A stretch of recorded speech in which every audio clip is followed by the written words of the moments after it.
Excuse me, could you tell me, which way do I go? Well, what are you in the mood for?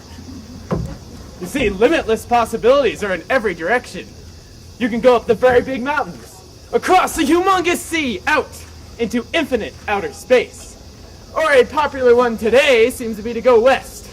Well, what will I find? Now that's a good question.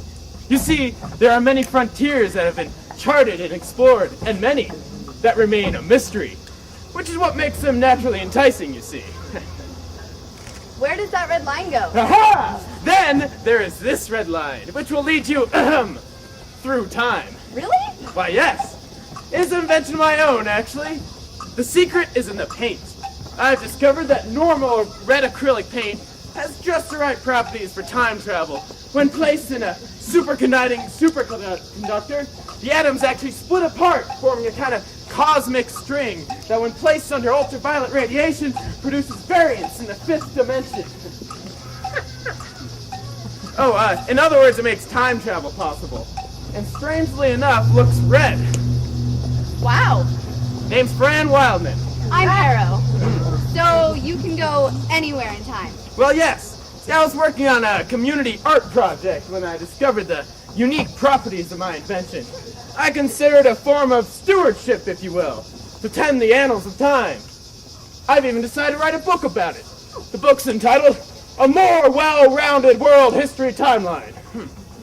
The only catch is, I've discovered, is that time is a very slippery subject, because unless it is recorded in the making, nobody really remembers what happened.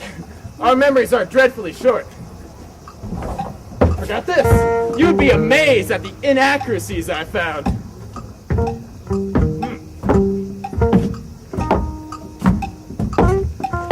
Attention!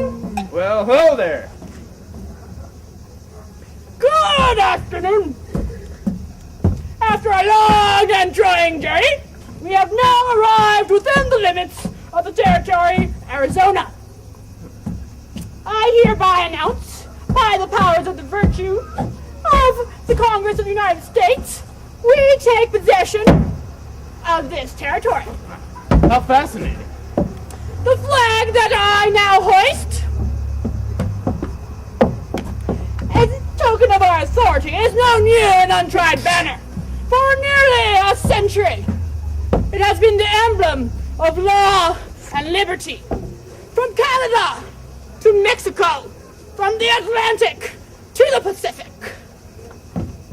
In honor of the troops who have behaved bravely in their duty to protect the property of miners and rid the territory of Indian savages. Savages?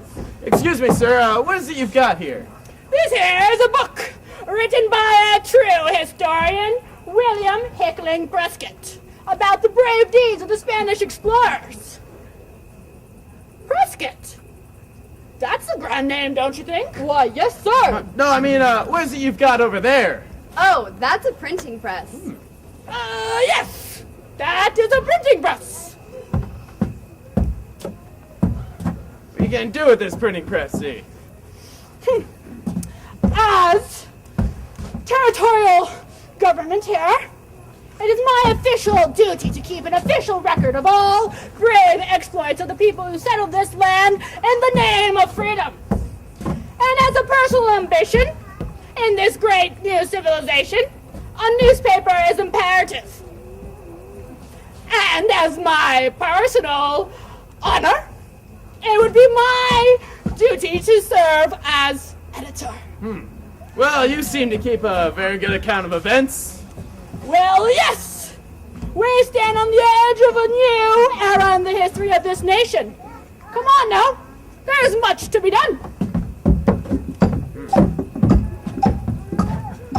You see, anybody can make history. But he who writes history has the last word. Where in time are we, anyway? Why, we're sitting smack dab in the present. But I can see you are more concerned about what's going to happen next.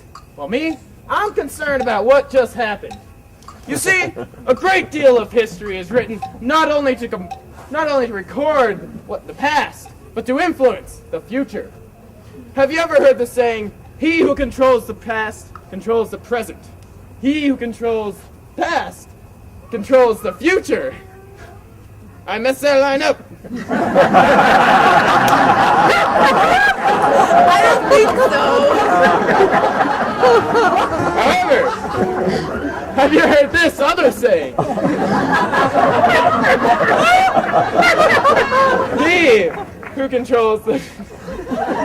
Anyway, as we thumb through the pages of time, we see that history is a story of influence. It is a narrative used to make sense of the events, to determine where we are and where we are going. Look at this.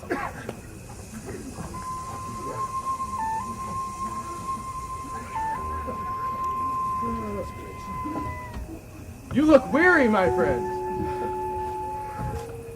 We have been forced from our homeland by the white man. We are Yavapai. We are peaceful, but they call us Apaches and their enemies. Now we go to the caves in the mountains to save the last of our children from death. You know, I can't seem to find this in any of the books I have on the subject. One day, the white man make peace with us, and the next day, they shoot and kill us. There is no limit to their treachery. The white man wants us to vanish from the face of the earth. Our stories forgotten. Our culture forgotten. Our suffering is forgotten. You will not find this in your books. And until it is told, your history is but a fable. For the first time, I cannot see the future for my people. All I see is uncertainty. How can we know where we are going when our history, the way of life that we have lived for thousands of years, has vanished? We go to the caves. Now that is a good question. So it appears there can be many perspectives on every event.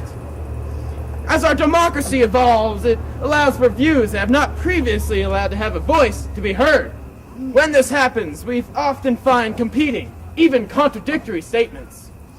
Each age must write its history anew to tell the tales that have not been told. It is the only way we can progress as a civilization, you see. It's interesting. Oh.